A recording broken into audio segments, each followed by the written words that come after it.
Hello everybody, my name is Vinny Moore and welcome to my second Hot Licks video.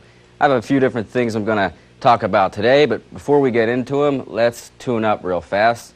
I'm tuned to A440, so if you have a meter you might want to just tune to that, but in case you don't, here's an A.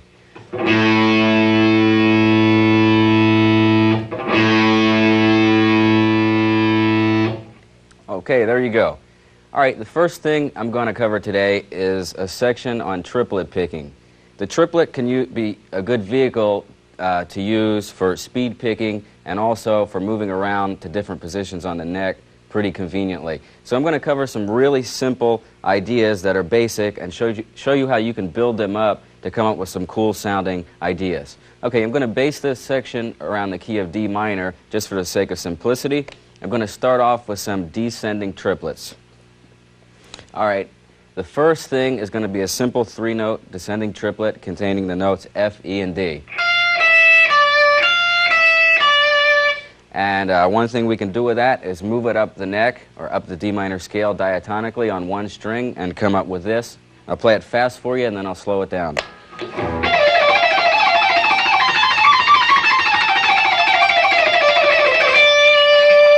Okay, here that is slowed down, and notice it's just triplet patterns, the same picking pattern all up the neck, just moving it around to different positions.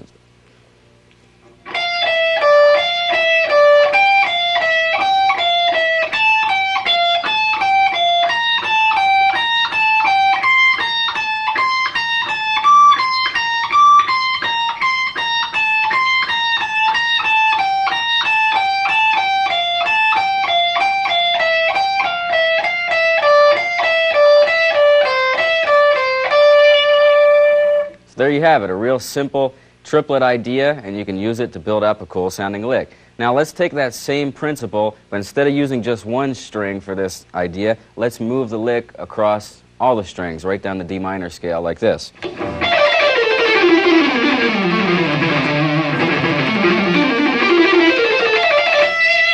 All right, now here that is slowed down.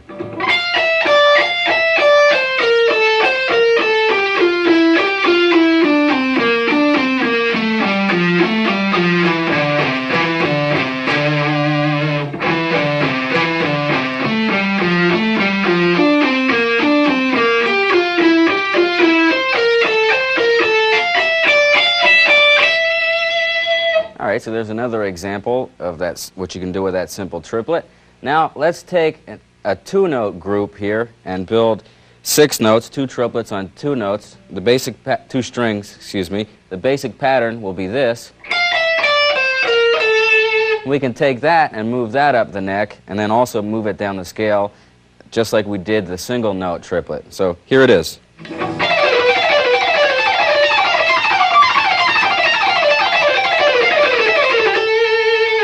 Okay, now here that is slowed down.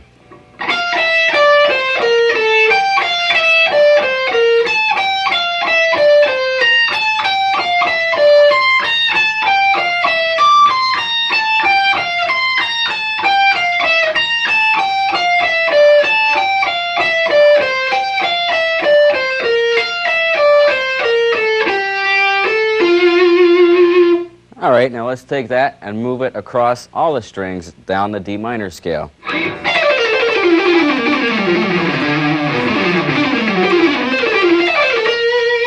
Here, that is slow.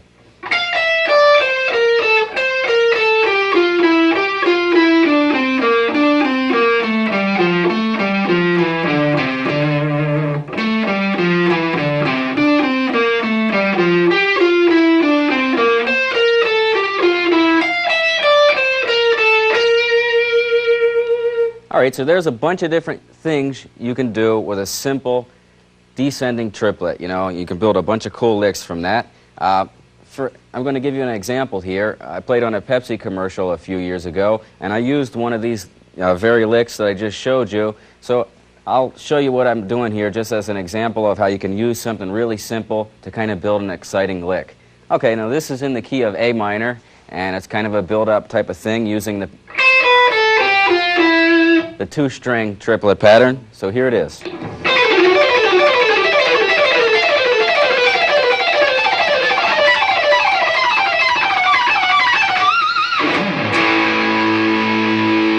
All right, now here that is slowed down.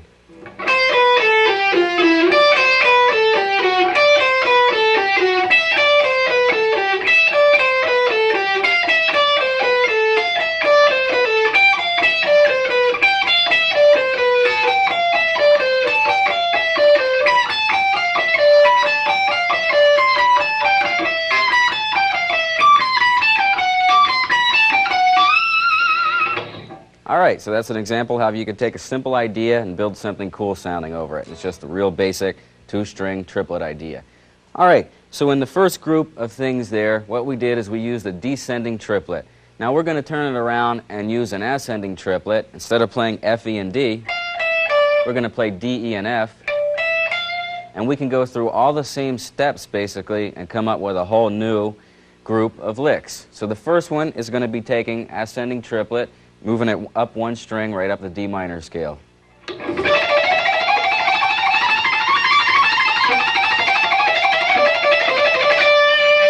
Now here that is slow.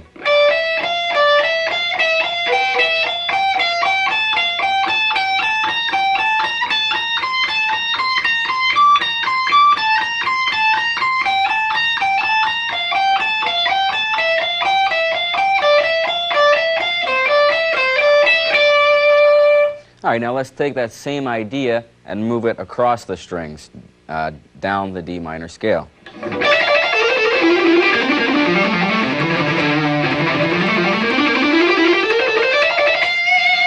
Okay, here it is slow.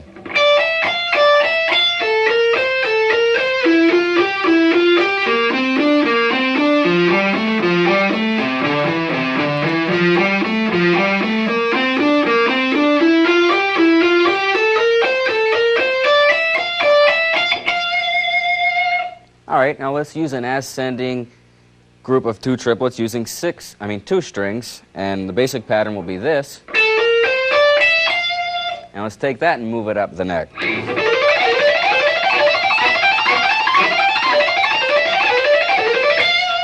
Here it is slowed down.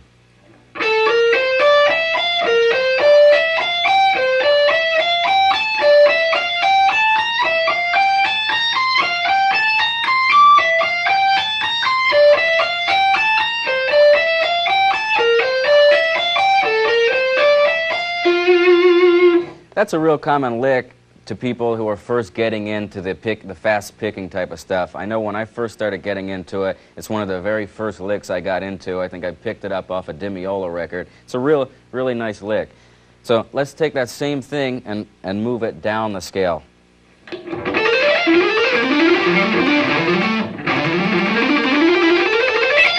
Okay, here that is slowed down.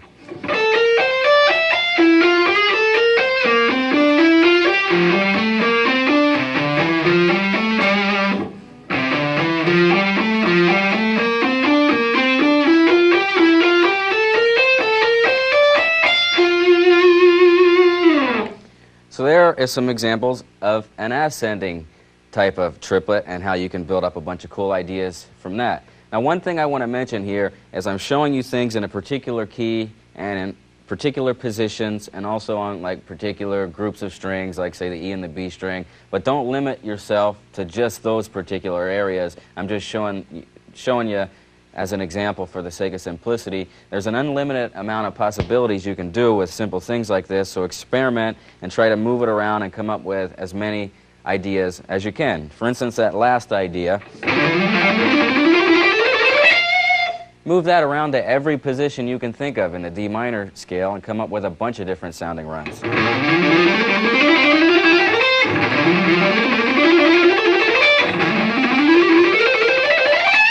There's all kinds of things you can do with each one of these licks. And another example is when I show you things on 1 string or 2 string like this. You can play that on any string. So again, just experiment and come up with as much as you can based on these ideas. Okay, the next lick is going to be a little bit more difficult. It's a 3-string lick, and your right hand is going to have a tendency to want to start to play a downstroke when you should play an upstroke.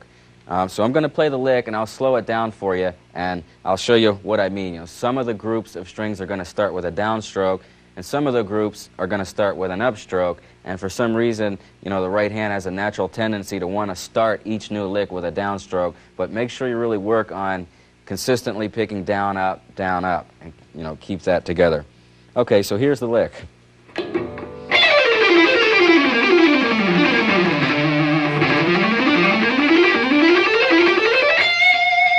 Here it is, slowed down.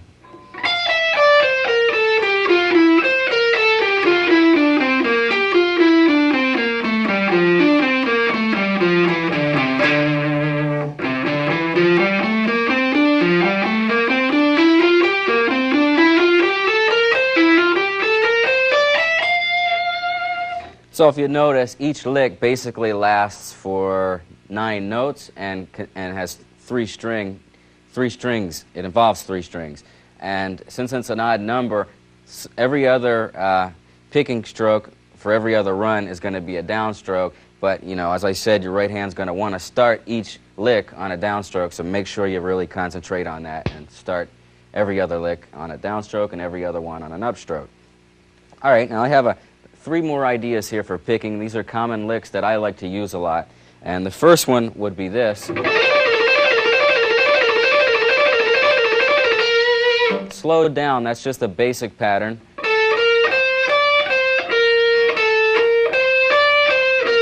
Basically 2 triplets. You can do 2 things with that. You can just keep it in one position and play it over and over again. Or you can move it up the neck.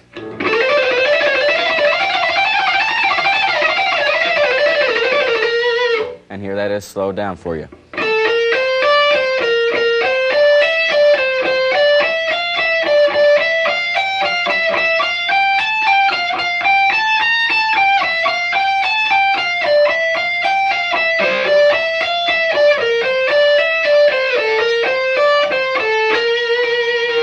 They're harder to play slow, actually. Okay, the last 2 are going to be really classical sounding. I got them from listening to violin and also flute players, or flutists, wherever you want to call them. But anyway, it's going to be, again, a 6-note pattern, a group of 2 triplets, and the first one will be this. Now you can take that and move it up 1 string.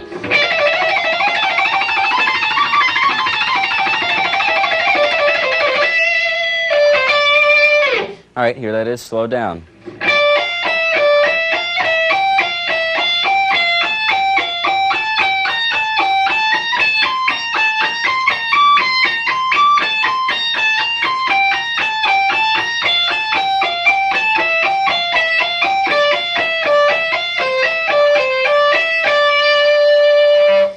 Now, you can also move that across all the strings like this.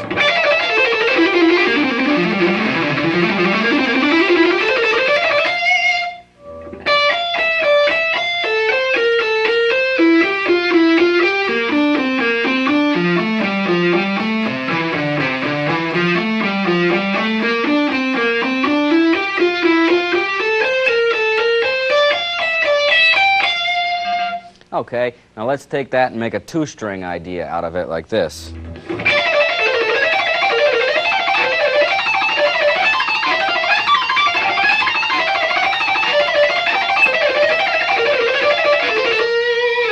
Here it is, slowed down.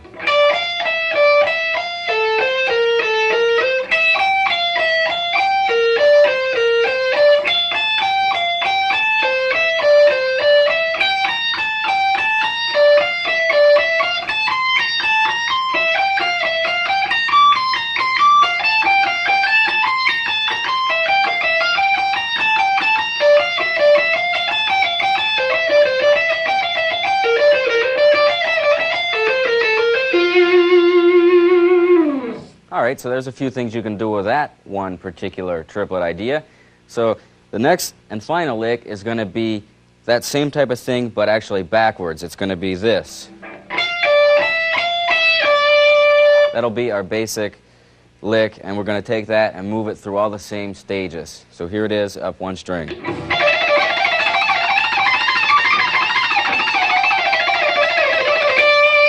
Slowed down.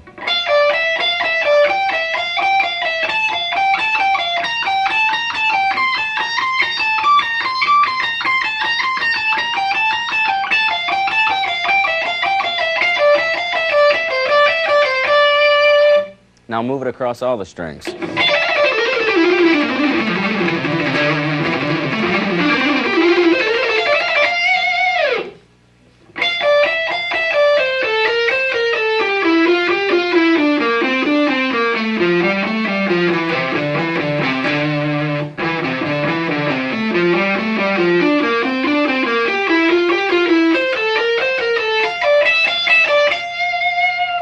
All right. And the last thing you can do with it is make a two-string idea out of it. The basic pattern would be this.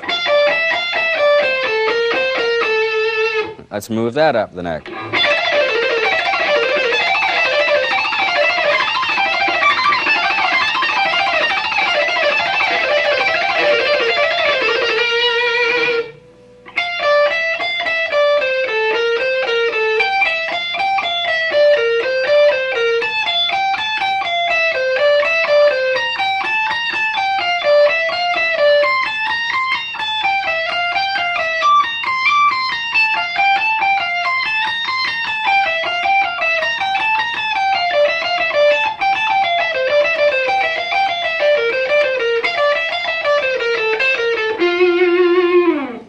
All right, so there you have it. There's a bunch of different triplet picking type of ideas, and I hope it is very clear to you that by just taking simple triplet ideas, you can build up just a bunch of cool sounding riffs. They're a good vehicle for speed picking. They make it real easy for that, and also it is very easy to move around on different positions of the neck with your left hand using, you know, these type of patterns. It makes those easy also. Okay, so that's going to complete my triplet pattern section, and I'm going to move in onto another section here. I'm going to cover modes. All right, I've done like 100 clinics in the past year and a half, and to my surprise, I've learned that most guitar players out there don't have a clue about what modes are, and a lot of them who do know about them are really confused by them. So I decided that since it's such an important thing, that I was going to try to cover it here in very simple terms. I'm going to show you the way I look at it, and hopefully I can clear it up for people that are confused. And for those of you who know nothing about modes, I hope you can see how important they really are to your guitar playing, your improvisation, and also your songwriting. So let's get started on these. I'm going to use the key of C major for my examples, and of course everybody knows the notes in C major are C, D, E, F, G, A, and B. The first thing we should do is look at a chord scale in the key of C major. These are going to be all the chords, the basic major and minor chords in this particular key. Okay, so the first chord is going to be C, obviously, it's the root. The second chord is going to be D minor. The third chord is E minor. Fourth chord is F. And then G, A minor, and then B half diminished. Or you could call that a B minor 7 flat 5. It's the exception chord here. It breaks the rule because there's a flat 5, so it's a little weird. And then, of course, we'd be back to our octave C major. So there you see we have 7 different chords based on the key of C major.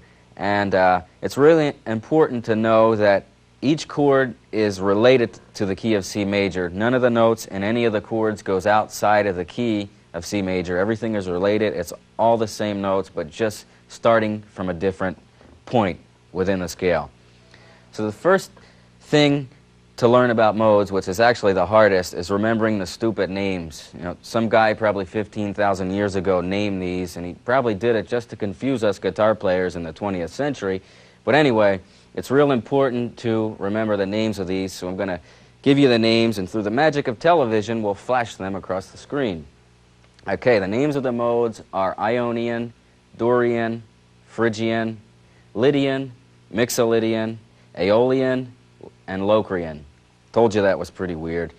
Okay, it's important to remember two things, as I said before, the names of the modes and also the order in which they come in, because the order in which they were just listed and that I just mentioned them in is consistent. That's always the order they come in, and so remember that order. It's kind of like your alphabet. Okay, so we could say that each chord we covered here in the C major scale represents a different mode. Each chord was a different step of the major scale, and so is each mode. And that's what modes are all about. So let's cover the names, and I'll show you what chords represent what modes. Okay, the first chord, C, which is the root, represents Ionian mode. Now, remember this rule that Ionian mode is always a major scale. It's always the root of a major key. So if somebody said, let's jam in C Ionian, you would know that you were in the key of C major. If somebody said they wanted to jam in G Ionian, then you'd know very simply that you were in the key of G major. So it's a very easy rule. You know, Ionian is always the major scale or the major key you're in. Okay, so the next is Dorian, which is represented in this particular key by D minor. We know two things about Dorian. We know Dorian is typically a minor chord, and also that it is the second step of a major scale. Okay, the next mode would be Phrygian, which is represented by E minor.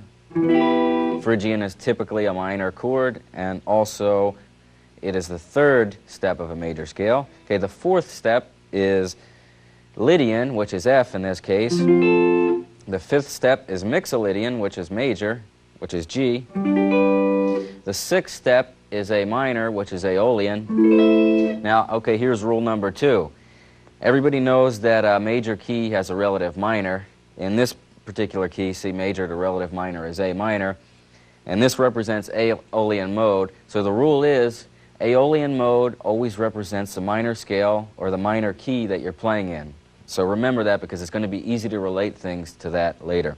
Okay, so our final chord here is going to be the B minor 7 flat 5, or the B half diminished. It's going to represent Locrian.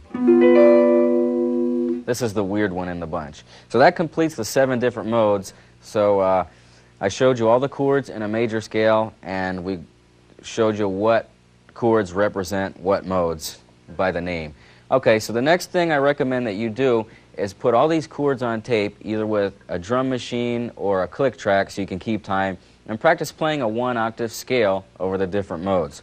So in other words, start first with a C chord, put that on tape, and play a C scale over top of it in 1 octave.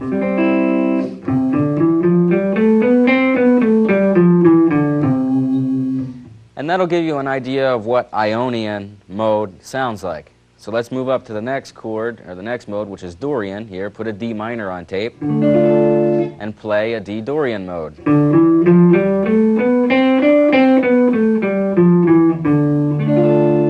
And one thing I want to stress before I move on here is right there on the D Dorian mode, I didn't play a D minor scale, I didn't play a D major scale, I played a D Dorian mode, and all that is basically a C scale but starting from a D note. So don't get confused and think just because I'm starting with a D here that I'm going outside of the key of C major. I'm not. I'm using all the same notes, and as I will with all these different modes. And I would kind of relate this to the piano. It's if you played all the white keys on the piano, you'd be playing in the key of C major, obviously. You could start a scale on the C note and play, and you'd be in C major. You could also start a scale on the D note, the E note, the F note, any note. As long as you played all white keys, you'd still be in the key of C major. So don't get confused and think I'm going out of key here. I'm not. All right, so the next mode is Phrygian, so put the E minor chord on tape and play the mode over it.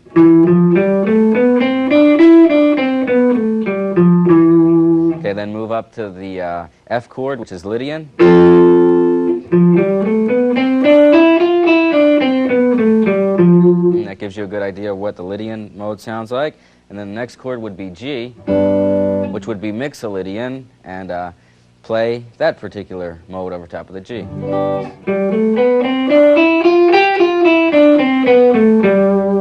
It's a good idea of what Mixolydian sounds like.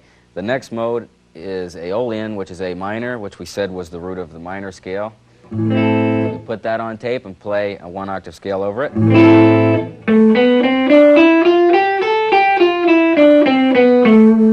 And then our final mode is going to be Locrian. It's going to be the B minor 7 flat 5 chord.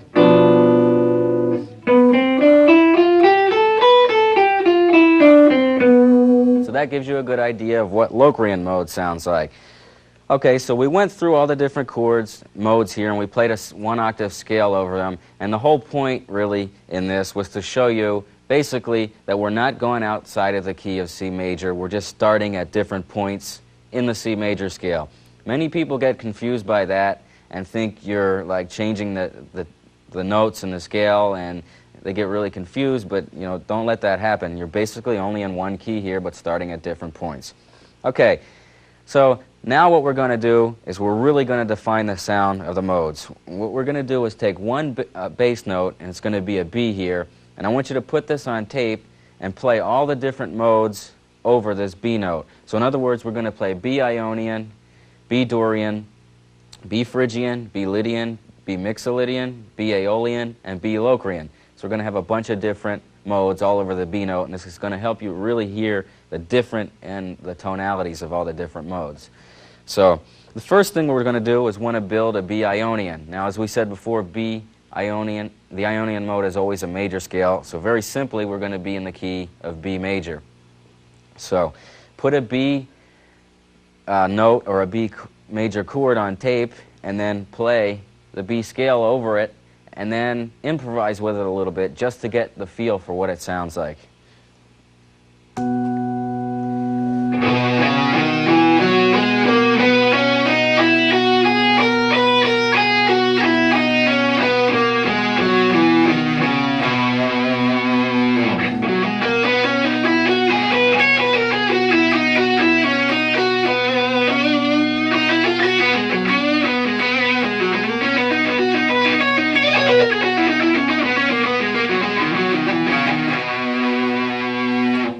Alright, so there's a good example of what the Ionian mode sounds like. It reminds me of a real happy type of feel. Okay, so our next mode is going to be the Dorian mode. So let's build a B Dorian. We know two things. We know that Dorian is minor, so it's going to be a B minor chord.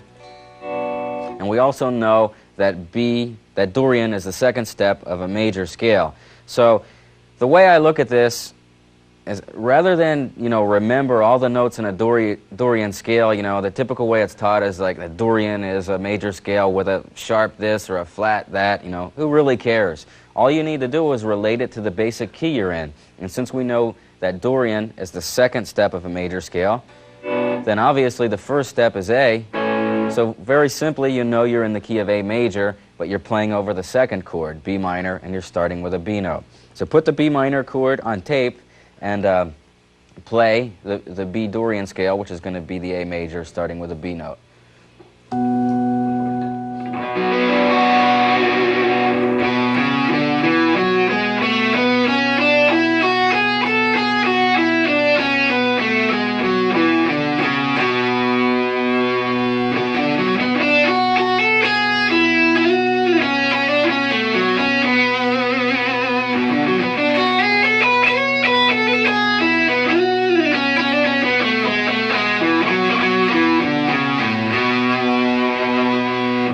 All right, so there's a good example of what a Dorian mode sounds like. I call it the Western mode because for some reason it reminds me of a cowboy movie or a Western movie. I can almost visualize John Wayne riding a horse through the desert.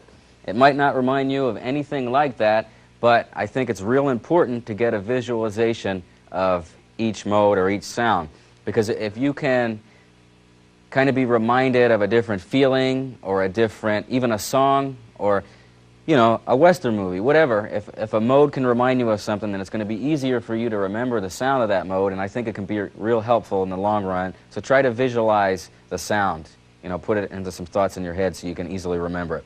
Okay, so the next thing we want to do is build a B Phrygian, because Phrygian is next in line. We know that Phrygian is typically a minor chord, and it's the third step of a major scale. So if B is the third step, then obviously our first step must be G. So we know we're playing in the key of G major, and its relative minor would be E minor.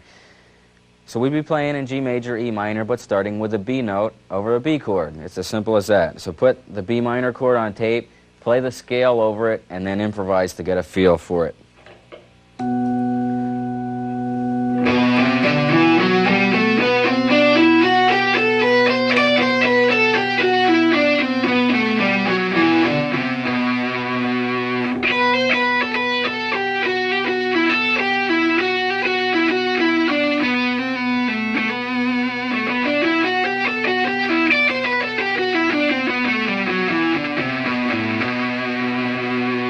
Alright, so there's what Phrygian sounds like. It's kind of a mysterious, eerie type of feel. And there is an exception on this mode. We said that it was typically a minor chord, but one thing I want to point out, and this is done a lot in classical music, is you can substitute a major chord here. So we'd make B minor, B major, which would mean we would change the D note to D sharp to make B major. So now go through, put the chord on tape again, play the scale. But what you have to do is, since we made D, D sharp, we have to change all the notes in the scale from D to D sharp. Okay, so here's what that sounds like.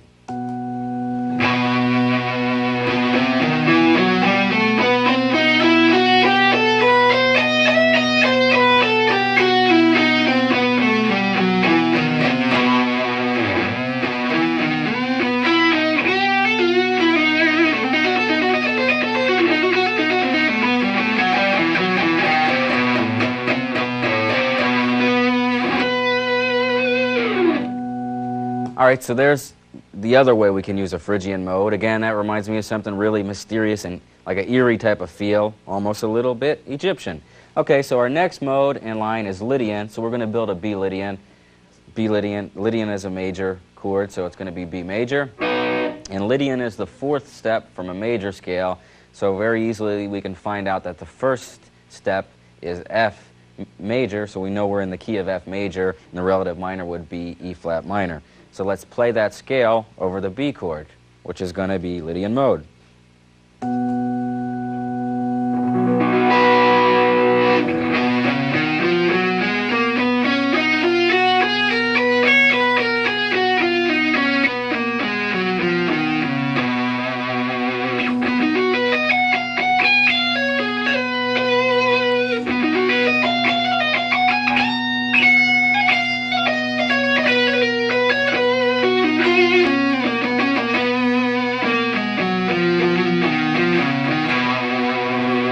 Alright, so there's a good idea of what Lydian sounds like. I call it the movie mode because for some reason it's used a lot in movie soundtracks. I notice it a lot, especially when somebody's flying through the air like Superman. They use the Lydian mode to express that. I don't know why, but I'm just kind of used to hearing it in movies now, so that's kind of how I remember it actually.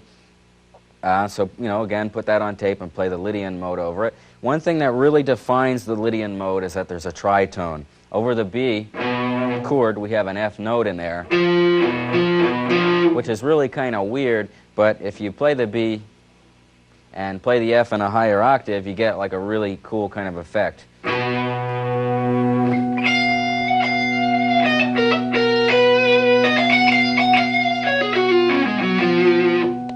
That's one thing that really defines the tonality of a Lydian mode. It kind of sounds a little weird just playing it over one note like this, but I think if you experiment with it and play it in some of your chord progressions, you'll find it's a real interesting mode. It's one of my very favorite ones. Okay, so our next thing we're going to do is build a Mixolydian mode, a B Mixolydian, because Mixolydian is the next in line.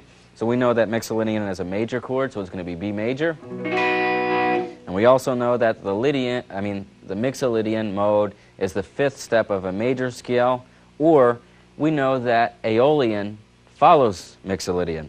So if somebody said, "Hey Vin, let's jam and be Mixolydian," how I would know where I was at is I would relate it to the Aeolian mode, which is right after it. So I would quite simply look at the neck, play the B chord, move it up a whole step to the Aeolian mode, which is a C sharp minor chord. So I would know that I was basically in the key of C sharp minor, or E major would be the relative major, and I'd just be starting from the B note.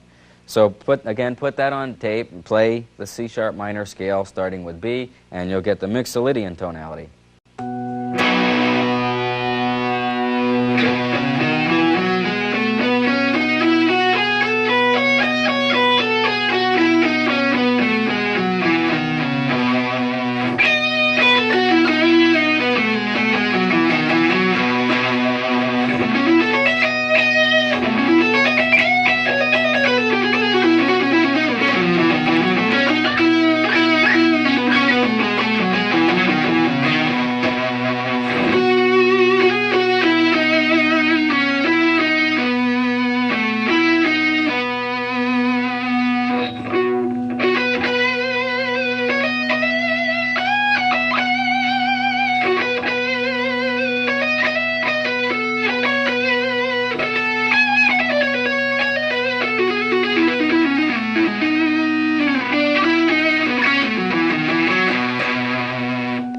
So there you have your Mixolydian sound. It reminds me of like a happy summertime type of feel. And please ignore those couple wrong notes I played in there. I think you got a good idea of what it sounds like from the majority of them, which were right, I hope. But anyway, that reminds me of a summertime feel. And there's a couple examples I played for you in there. Norwegian Wood and also Freeway Jam by Jeff Beck.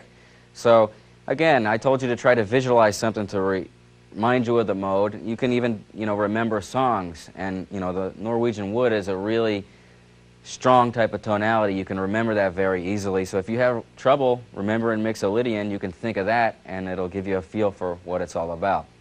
Okay, so our next mode is Aeolian. We're going to build B Aeolian. As we said before, Aeolian is always the root of a minor scale. So if we're playing B Aeolian, we're very simply in the key of B minor, and the relative major is D. So let's put that on tape and play the scale over it and then improvise with it a little bit.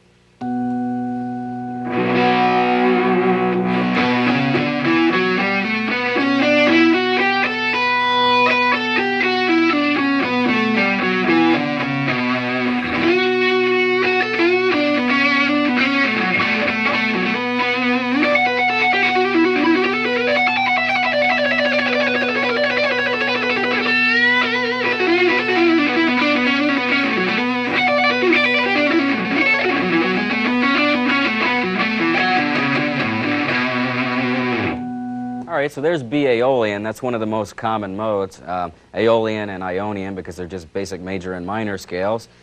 Everybody's pretty familiar with that tonality already, I assume, and to me that reminds me of like a more sad type of feel. Okay, so our last and final mode is going to be the weird one, Locrian, and so the chord is going to be a B half diminished, and put that on tape and play the scale over top of it, and then improvise with it a little bit.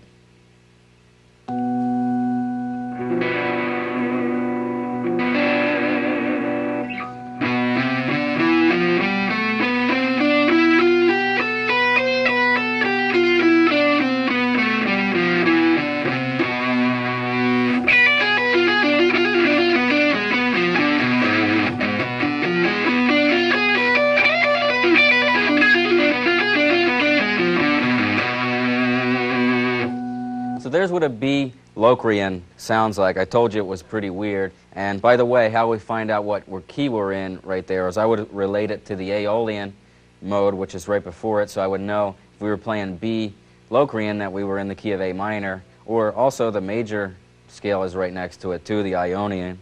So we could say it's either the 7th step from a major scale or it's the 2nd step from a minor, but it'd be easier just to compare it to the minor scale and know which is right next to it and play an A minor, and just start from the B note over the B chord.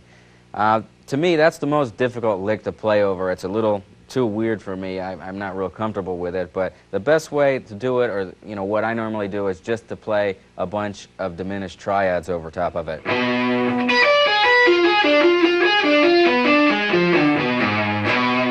That type of thing, and that usually works.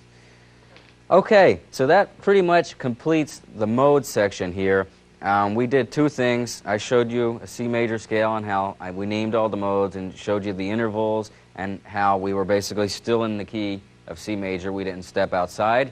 And then we built every mode over a B note, and by that you could really hear the difference in the tonality of all the modes. So I recommend like putting these on tape, like I showed you, and practicing them a lot and really getting familiar with the sound of each mode. You know, you can take each mode and spend a day with it, experimenting with it, and you know, this just opens up new doors. There's new things to work with. You know, who wants to play in Aeolian or Ionian all the time? That gets boring. You know, the more tonalities you know, the more you can express in your songwriting and also your soloing. So I think modes are something that are very important, and they get overlooked a lot. You know, people don't want to learn them, and I think basically it's because the way they're taught is so confusing.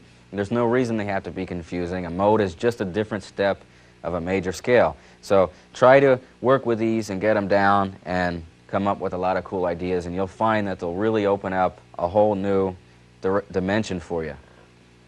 All right, so my final section is going to be a section on the left hand.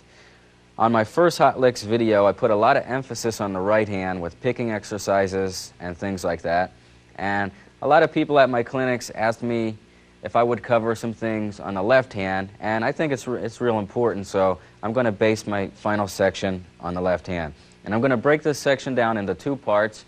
I'm going to break it down into exercises to help build up your strength, articulation, and accuracy in the left hand. And the second section is going to be just a bunch of common licks that are my favorite ones that I'd like to use, and I'll show you how to move them around on the neck. Okay, so I'm going to use the key of A minor for these ideas. Actually, I don't need to talk about that until we actually get into the soloing. The exercises kind of aren't in a key, but the first group of exercises are going to be two-finger exercises. In other words, we're going to isolate each group of two fingers. We're going to use the first and second, then the third and fourth, whoops, second and third, I can't even count my own fingers here, and then the third and fourth. We're going to break it down in groups of two fingers. And the first thing is going to be a simple hammer-on. I'm just going to take one note on the first fret and hammer the higher one. And then we're going to move that across all the strings.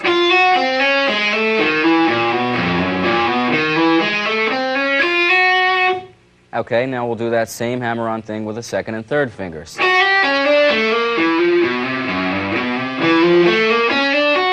And then the third and fourth, which are the most difficult fingers to use.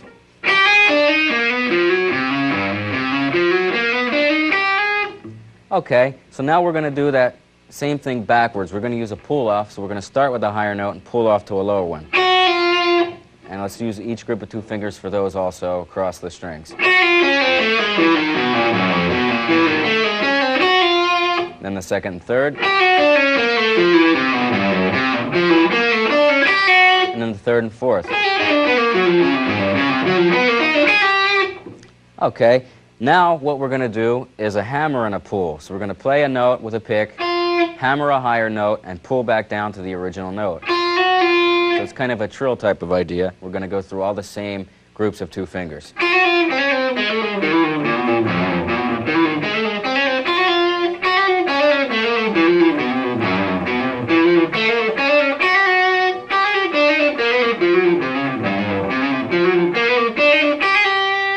Okay, and then the last part of this is going to be a pull and a hammer. So do that with all groups of two fingers.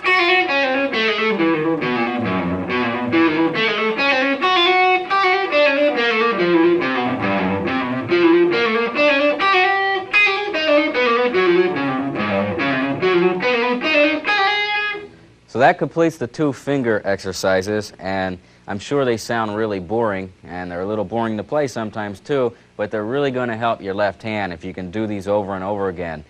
Okay, so now let's move on to some 3- and 4-note or finger type of exercises here. And the first one is going to be a basic 4-note hammer-on, and we're going to pick the first note and hammer chromatically 3 higher. And let's move that across all the strings.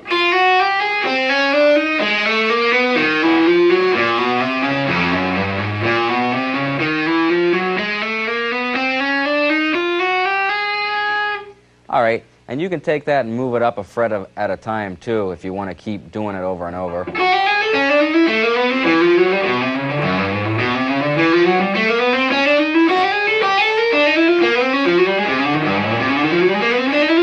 Start at a comfortable speed and then gradually build up the speed as, you know, a week or two go by.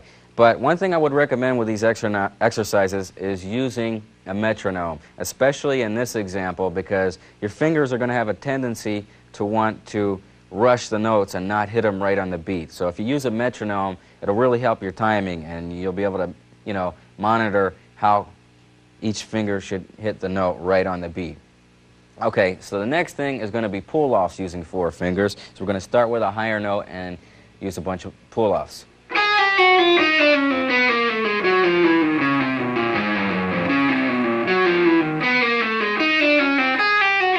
And again, you can take these and move them up the fretboard, fret at a time, as far as you want to go.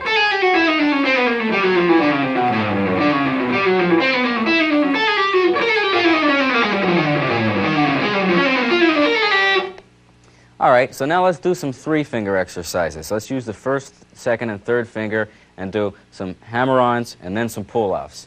So the first hammer-on is going to be this.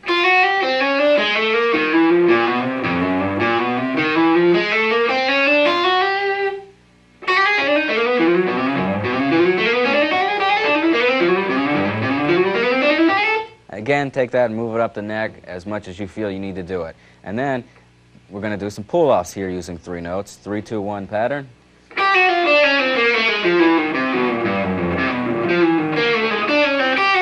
And again, you can take that and move it up. Okay, so we did some 3-note exercises using these 3 fingers. Now we're going to get into the real killer ones, which are these 3. So we're going to do the same basic exercises, but you're going to find that it's a lot more difficult because this part of the hand isn't as strong. So first, let's do the hammer-ons.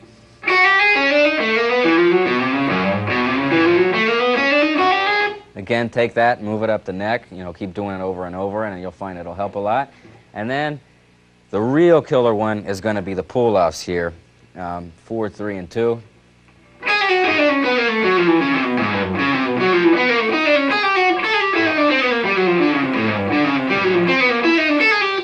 My hand's like ready to fall off already from that one just by doing it like 2 cycles there. So that's a really, really hard exercise, but it'll really help strengthen your pinky, and it'll help all your fingers. All these exercises will help all your fingers kind of work together as a team. Like this could be the quarterback, and like, you know, this is the lineman, and whatever. I'll stop there. Okay, so that pretty much completes the exercise section. One thing I want to stress that's real important is, you know, really push yourself with these, but don't push yourself to the point where you think you might hurt yourself. For instance, if you feel any pain, then just stop for a while and come back to it.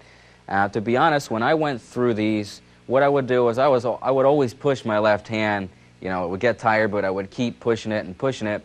I think as with any, you know, physical type of exercise, you have to push yourself a little bit. But, you know, there's a point where you have to stop. There's a point that is too much. So be your own best judge of this. And if you feel you're going too far to where you might hurt your hand, stop for a while and come back to it, especially if you feel any pain. But remember, push it a little bit. So there are a bunch of different exercises, and these will definitely help strengthen your left hand, and also you'll build articulation and accuracy with these. Don't worry about speed with them at first. Start at a comfortable tempo with a metronome, and gradually, you know, build it up over a period of time. And a metronome is also good for that because it'll help you monitor just how much faster you're getting with things. Okay, so my last section of the left hand here is going to be a group of licks. And these are just basic licks that I like to use a lot. The first one I'm probably not even going to be able to play after doing that last exercise. But anyway, here's my best shot. All these are going to be in the key of A minor. I'll play them fast. I'll show you what they're based off of, you know, and I'll break them down real slow for you. Some of them are like 3 and 4 note things, so they're already going to be simple, and I'll show you how you can build them up to come up with some cool type of ideas. So here is the first lick.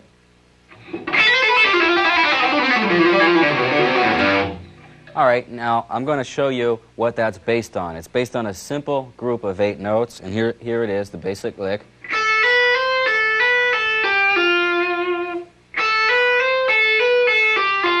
Notice I'm only picking the first note, and the rest are hammer-ons and pull-offs. And then what I'm doing is I'm taking the lick, and I'm taking that same pattern, group of 8 notes, and moving it across different sets of strings like this.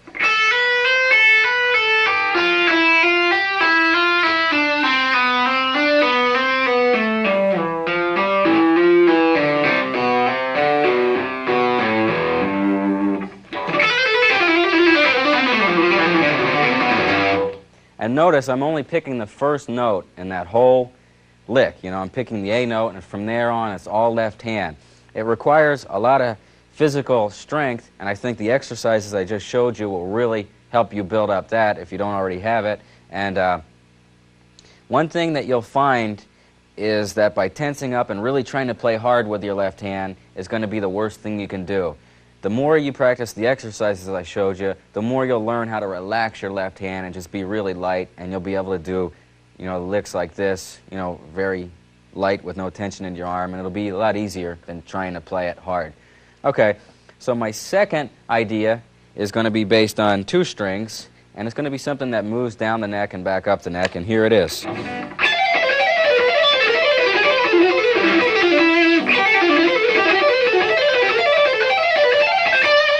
And here it is slowed down. Notice I'm picking the first note on each string, and the rest are hammers and pulls.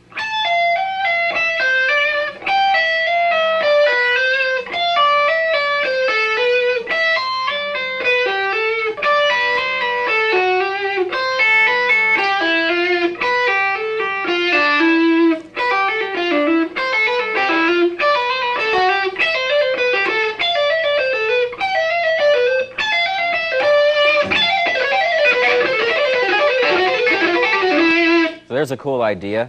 My next lick is going to be a simple 4-note lick. It's just going to be the notes A, C, B, C. And again, you're just going to pick the first notes and hammer the rest. And you can move that across the strings, and it's a cool lick.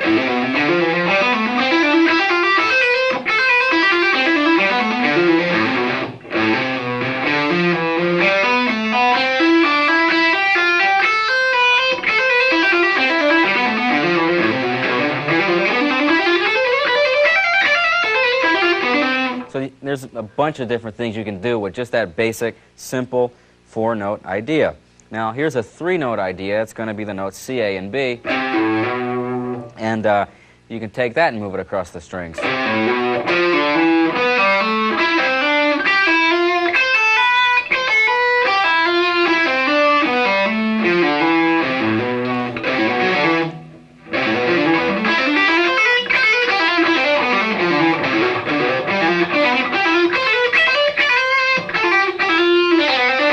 There's all kinds of cool things you can do with that particular run. Okay, the next idea would be A, C, B.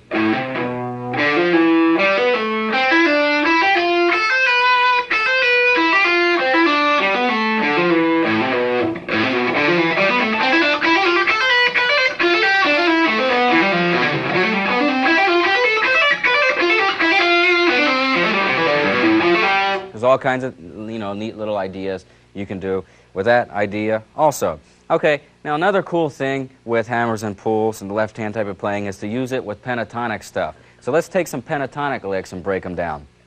Here's the first example.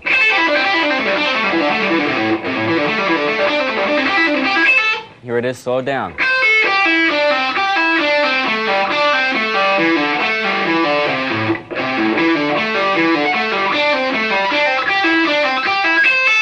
Okay, so that's all a bunch of pull-offs. Let's do that using some hammer-ons.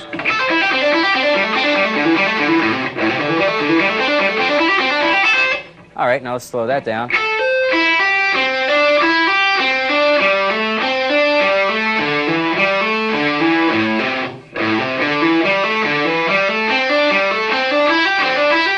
So there's a bunch of cool things you can do with pentatonic stuff.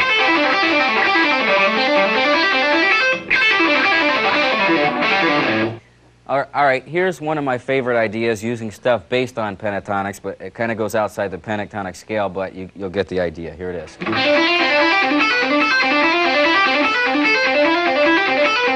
And here it is slow.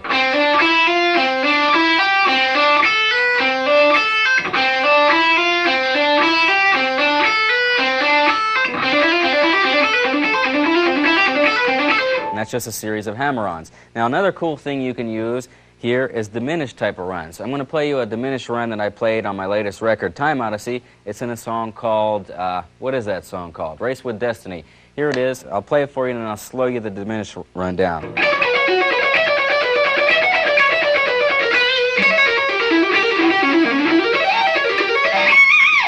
All right, now that last lick was the one I was talking about. I'll slow that down for you, and it's just a series of hammer-ons and pull-offs. Here it is.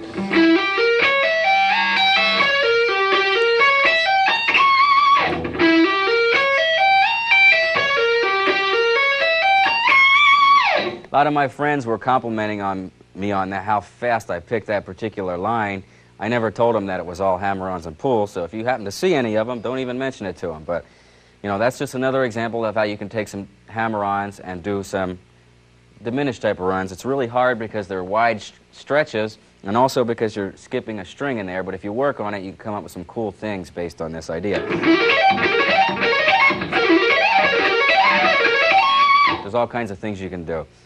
Okay, so my last and final lick here is going to be one of my favorite ones. It's just a simple 8-note type of idea. I'll show it to you and show you how you can move it around.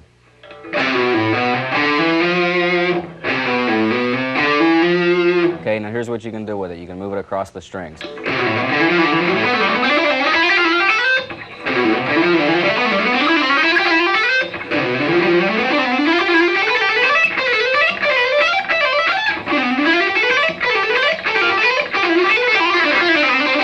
There's also all kinds of things you can do with that line also. And so experiment with all these ideas and move them around to different positions and keys and try to come up with as many possibilities as you can. All right, so that pretty much completes not only this section, but my entire video here. Hope it's been a help to you. I hope it can really help you out here with some of the different ideas, especially the mode section. So thank you very much for tuning in, and see you next time. Bye. Play a tune. Play a tune. Okay, so I'm going to end with a few licks that I just went over just to show you how you can build cool left-hand type of things based on these ideas.